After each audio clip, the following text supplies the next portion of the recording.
With 4 weeks until race day, it's time for the race practice long run.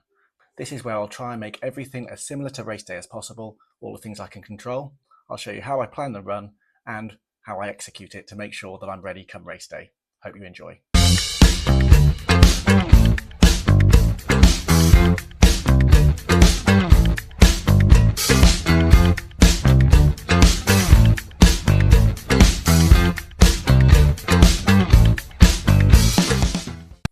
The idea of this long run is to make things as similar as possible to race day.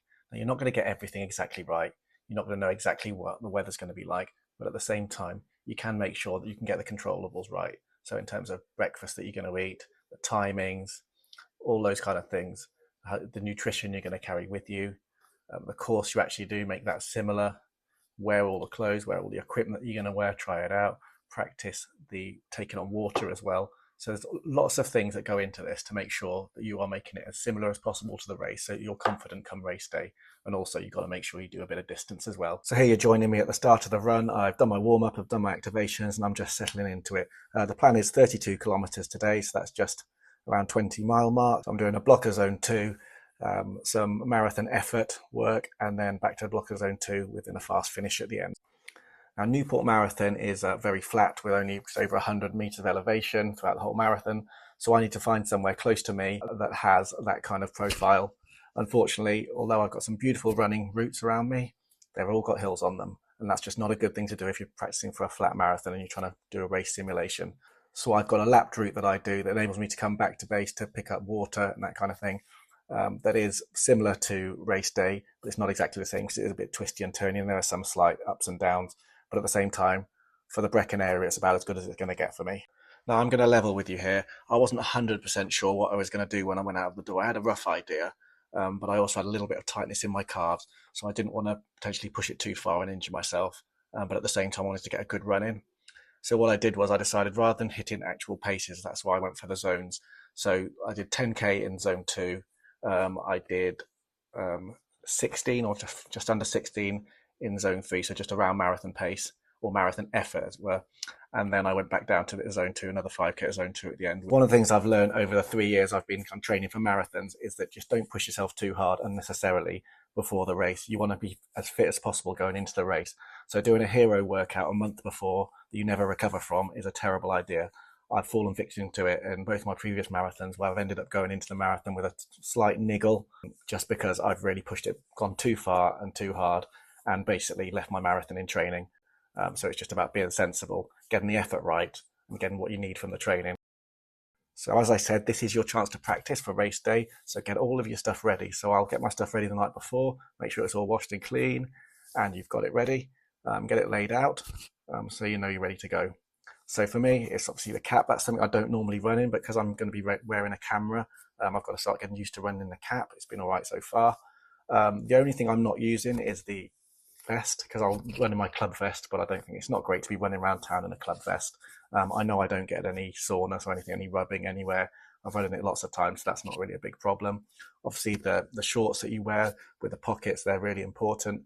And just make sure, you've got everything that you need. And your race day shoes as well, the socks you're going to wear with them.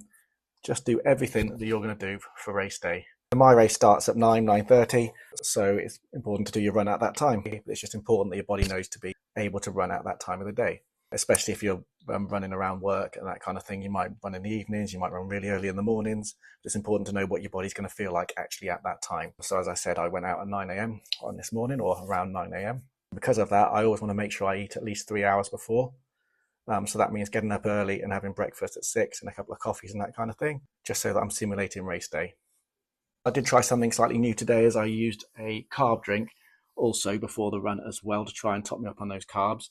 Now that did have a bit of an adverse effect initially. I felt slightly uncomfortable for the first 10-15 minutes, but then I did feel really good a bit later on, and I didn't feel like I needed quite so many other carbs. So it's something that I'm going to play with. I'll have another go next week with it. It's quite hard to get all of your carbs and all of your energy from gels. So if you can do it through drinks as well, that will help me. For these runs, I like to go on effort rather than pace. So I just had my heart rate on my watch. I didn't look at my pace at all until much later on in the run. I find it much easier to do it that way because then you're actually taking on the fuel at the effort that you'll be running at in the marathon. With tapered legs, you'll be going a bit quicker. We're now coming up to the first drink stop. So I've just had my first gel, and now I'm just coming round to pick up the drinks. So I'd had them set up, ready to go.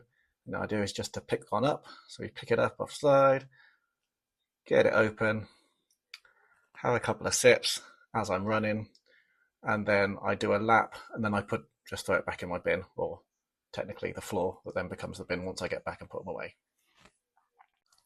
Very important that you check what water they've got on the course at the marathon that you're doing. I know that the Newport Marathon, they use the Brecon Carreg ones. They're just the small bottles, so I've got a couple that are similar, and then I just had to use a normal squeezy bottle for the other one for my warm down. So now we're in the first block of the marathon effort. See, I'm clipping along quite well. So roughly wanted to keep my heart rate around the 150 mark, so between 145 and 150. Maybe if I'm going uphill, maybe a little bit higher, but ultimately just feeling comfortable. This is actually going slightly downhill, so the pace is looking pretty good. But as I say, you're going round corners and up and downhill, so it does go up a little bit. But I had no idea how fast I was running at this point. I was just keeping it comfortable, and it's just nice to see that I was tripping along quite nicely.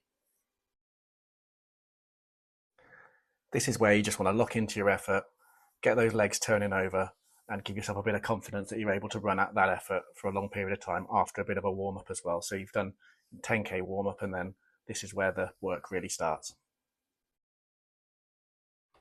So where we come towards the end of the 16k block, I was feeling pretty good at this point. My legs were still turning over quite well. My gels had gone down fine. My water was okay. I was feeling like, it's been quite a productive day. Ready for it to be over, but at the same time feeling like I could go on a lot further and carry on at this pace without pushing too hard. So really good. At this point, it is very, very important to resist the temptation to go a lot further and at this level, because I could have kept going for another 10k probably, and then knackered my legs, ruined my recovery, and ruined my marathon potentially. So it was just important that I knew when to back off and when to just take the pace back down. You've had a good day, don't ruin it. So then here we're back in the 5k of recovery / zone 2, just trying to get the heart rate back down while still turning the legs over. It does get quite hard to get the heart rate back down after you've been up there for a while, but we do get there in the end. Feeling good, and just remembering not to push.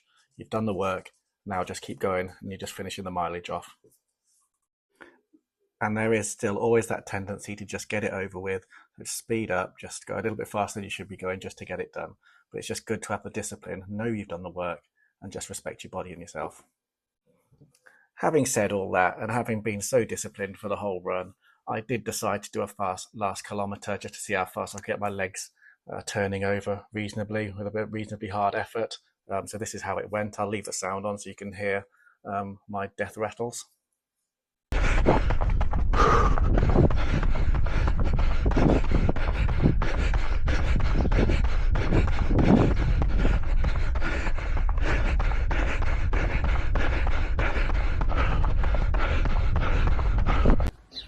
And there we go.